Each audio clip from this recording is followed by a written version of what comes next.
স্বৈরাচারের সময় প্রশাসন যে অবস্থা করেছে এখনই তারা তাই করছে। গত 2 দিন আগে প্রথম আলোর ভিতর হামলা করেছে। হামলা করার কারণে আমার মাদ্রাসা একজন উস্তাদ এই হামলার পক্ষে, এই প্রথম আলোর বিপক্ষে ফেসবুক পোস্ট করার কারণে আমার আলেমকে গ্রেফতার করেছে, তাকে রিমান্ডে নিয়েছে। পরিষ্কার ভাষায় ঘোষণা করতে চাই, ডক্টর ইউনূস আপনি খুব ভালো আছেন, আমরা যখন আঙ্গুল বেঁকা করব বাংলাদেশে আপনি টিকতে পারবেন না। স্বৈরাচার টিকতে পারে নাই, আপনার মতো ঘুষখোর সুদখোর টিকতে পারবে না, ঠিক কিনা বলেন? দোস্ত, এই জন্য বলতে চাই অনতি বিলম্বে আমার আলেমকে যদি অনতি বিলম্বে আগামী 24 ঘন্টার ভিতরে যদি তাকে মুক্তি না দেওয়া হয়, বাংলাদেশে টেকনাফ থেকে তেঁতুলিয়া পর্যন্ত, রূপসা থেকে পাতুলিয়া পর্যন্ত এমন আন্দোলন করা হবে যে আন্দোলন ডক্টর ইউনূস আপনি সামাল দেওয়ার মতো আপনি সেই যোগ্যতা থাকবে না। দোস্ত, আমার ভারতবর্ষের ইতিহাস মাত্র 1 মিনিট বলতে চাই। আমার ভারতবর্ষের ভিতরে ইসলামকে কেউ মাইনাস করতে পারে নাই। ইসলামকে যারা মাইনাস করতে আসছে তারাই মাইনাস হয়ে গিয়েছে, কথা বলেন ঠিক না বেঠে?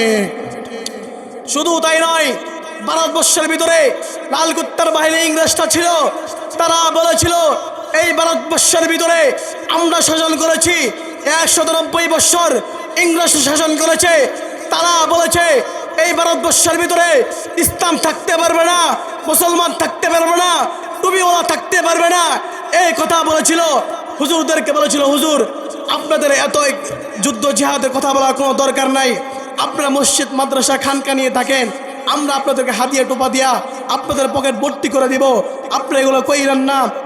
কিন্তু আমাদের একজন আলেম ছিল শাহ আব্দুল আজিজ মুহাদ্দিস দেহলভী রহমতুল্লাহ আলাইহি, উনি সেই মসজিদ দিল্লির জামে মসজিদ থেকে দাঁড়িয়ে বলেছিল, লাল কুত্তার বাহিনী শুনে রাখো, আমি তোমাদেরকে বলছি যখন মসজিদ আজান হয়ে যাবে তখন নামাজ পড়ব, খানকার প্রয়োজন হবে তখন খানকাগিরি করব, যখন বুখারির প্রয়োজন হবে মসজিদে বসায়া বুখারি আমি পড়াবো, যখন হাদিসের প্রয়োজন হবে হাদিস পড়াবো, যখন দেখব তোমাদের বিরুদ্ধে জিহাদের প্রয়োজন হয়েছে জিহাদ করব, যুদ্ধ করব ঘোষণা করেছিল।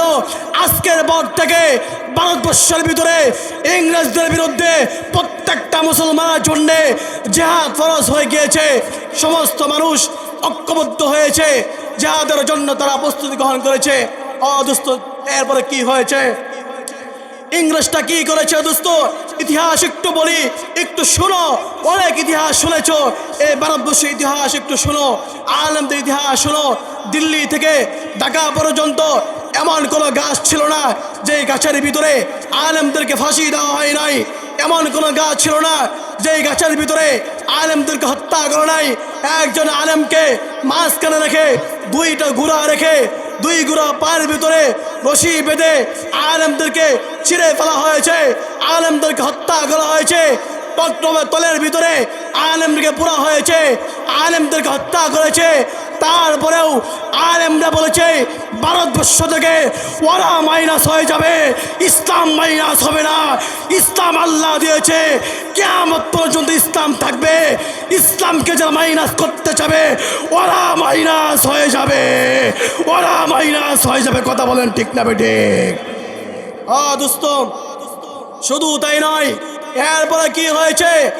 এরপরে ভারতবর্ষের ভিতরে ইসলাম মাইনাস করতে পারে নাই।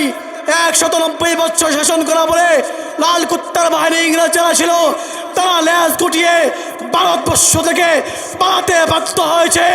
1947 সালে পাকিস্তান হয়েছে, 1971 সালে বাংলাদেশ হয়েছে, আমরা মুসলমান হয়েছি। গত 17 বছর আমাদেরকে মাইনাস করতে পারে নাই, আমাদেরকে বলেছে পাকিস্তান চলে যাওয়ার জন্য। বাংলাদেশের ভিতরে কোন আলেম পাকিস্তান যায় নাই। 5 আগস্টের পরে 24,000 ভারতের দালাল ওরা ভারত পালিয়ে গিয়েছে, ওরা ভারত পালিয়ে গিয়েছে, কথা বলেন ঠিক না বেঠিক?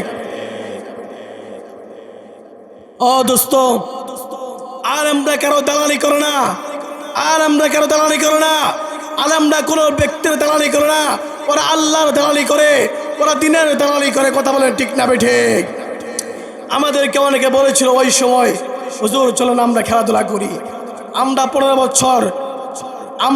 বছর খেলাধুলা করার জন্য আমরা লেখাপড়া করি নাই, কথা বলেন ঠিক না বেঠিক? আজও পর্যন্ত কেউ বলতে পারবে না একজন আলেম, একজন মাদ্রাসা মুহাদ্দিস, উনি টুর্নামেন্ট ছেড়েছে, খাসি গরু দিয়ে টুর্নামেন্ট ছেড়েছে, কেউ বলতে পারবে না। আর আমাদেরকে অনেক লোক বলেছে, অনেক এমপি মন্ত্রী বলেছে, হুজুর চলেন আমরা খেলাধুলা করার জন্য প্রস্তুত আছি। এখন তো তোমরাই পালিয়ে গেছো, কথা বলেন ঠিক না ঠিক? আমরা আজকের খেলোয়াড় নয়, আমরা ১,৫০০ বছর আগের খেলোয়াড়। আমরা বদলে খেলেছি, আমরা উহুদে খেলেছি, আমরা মুতায় খেলেছি, আমরা পলাশির যুদ্ধে খেলেছি, আমরা খন্দকে খেলেছি, আমরা বালাকোটের ময়দানে খেলেছি, আমরা রেশমির আন্দোলন খেলেছি, আমরা ১৮৬৬ খ্রিস্টাব্দে আমরা দেওবন্দে খেলেছি। শুধু তাই নয়, ১৯৪৭ সালে খেলেছি, ১৯৭১ খেলেছি। শুধু তাই নয়, আল্লাহর জমিনে আল্লাহর দিনকে জিন্দা করার জন্যে, আল্লাহ নবীর ইজ্জতকে বুলন্দ করার জন্যে ২০১৩ সালে শাপলা চত্বরে ৭০ লক্ষ মানুষ নিয়ে আমরাই খেলেছি। আমাদের ইতিহাস আছে।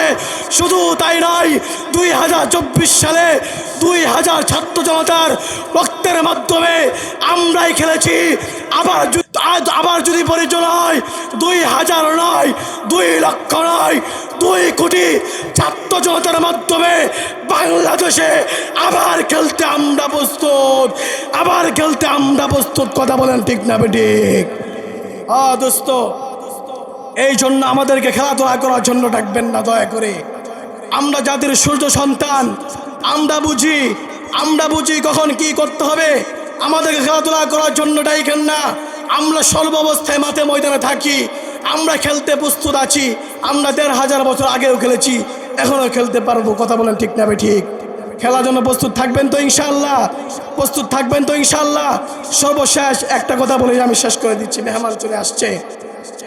গতকালকে বা ১ সপ্তাহ ধরে আমাদের বাংলাদেশের ভিতরে আমাদের একজন হাদি ভাইকে হত্যা করেছে।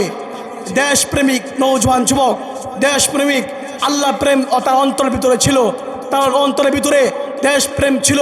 নৌজওয়ান যুবক হত্যা করেছে, কিন্তু আজও পর্যন্ত হত্যা করার পর 1 সপ্তাহ 10 দিন পার হয়ে গেল। আমাদের বাংলাদেশের ইন্টারিম যিনি আছেন, আমাদের সরকার যিনি আছেন, উনি কিন্তু আমাদের সরকারি দল হওয়ার পরে আমাদের খুনিকে গ্রেফতার করতে পারে নাই। কথা বলেন ঠিক না ঠিক? গ্রেফতার করতে পারে নাই। দুঃখ লাগে, কষ্ট লাগে। স্বৈরাচারের সময় প্রশাসন যে অবস্থা করেছে, এখনই তারা তাই করছে। গত 2 দিন আগে প্রথম আলোর ভিতর হামলা করেছে। হামলা করার কারণে আমার মাদ্রাসা একজন উস্তাদ এই হামলার পক্ষে, এই প্রথম আলোর বিপক্ষে ফেসবুক পোস্ট করার কারণে আমার আলেমকে গ্রেফতার করেছে, তাকে রিমান্ডে নিয়েছে। পরিষ্কার ভাষায় ঘোষণা করতে চাই, ডক্টর ইউনূস আপনি খুব ভালো আছেন। আমরা যখন আঙুল বেঁকা করব, বাংলাদেশে আপনি টিকতে পারবেন না। স্বৈরাচার টিকতে পারে নাই, আপনার মতো ঘুষখোর সুদখোর টিকতে পারবে না। ঠিক কিনা বলেন? দোস্ত, এই জন্য বলতে চাই, অনতি বিলম্বে আমার আলেমকে যদি অনতি বিলম্বে আগামী 24 ঘন্টার ভিতরে যদি তাকে মুক্তি না দেওয়া হয়, বাংলাদেশে টেকনাফ থেকে তেঁতুলিয়া পর্যন্ত, রূপসা থেকে পাতুলিয়া পর্যন্ত এমন আন্দোলন করা হবে যে আন্দোলন ডক্টর ইউনূস আপনি সামাল দেওয়ার মতো আপনার সেই যোগ্যতা থাকবে না। এই জন্য অনতি বিলম্বে তাকে মুক্তি দেন। আর আমাদের হাদি ভাইকে যে হত্যা করেছে, তার বিচারে বাংলাদেশে 90 দিনও হবে না। এমন পাটপাড়ি সিটারি আর চলবে না। আপনার ক্ষমতায় আছেন 1 মাস, আপনি কিভাবে বলেন 90 দিনের মাথায় আপনার তার বিচার করবেন? আপনি 1 সপ্তাহের ভিতরে তার হত্যার বিচার করতে হবে, ফাঁসির কাজটা ঝুলাতে হবে। যদি না করেন তাহলে 5 আগস্টের মধ্যে বাংলাদেশের তরুণ প্রজন্ম যারা আছে তারা আবার এই রাজপথে আমার জন্য প্রস্তুত থাকবেন। আল্লাহ পাক রব্বুল আলামিন সবাইকে আমল করতে তৌফিক দান করেন। যে কথাগুলো বললাম আউয়ালান সর্বপ্রথম আমাকে আমল করতে তৌফিক দান করেন। ওয়া আখিরু দাওয়ানা আলহামদুলিল্লাহি রাব্বিল আলামিন। আসসালামু আলাইকুম ওয়া রাহমাতুল্লাহি ওয়া বারাকাতুহু।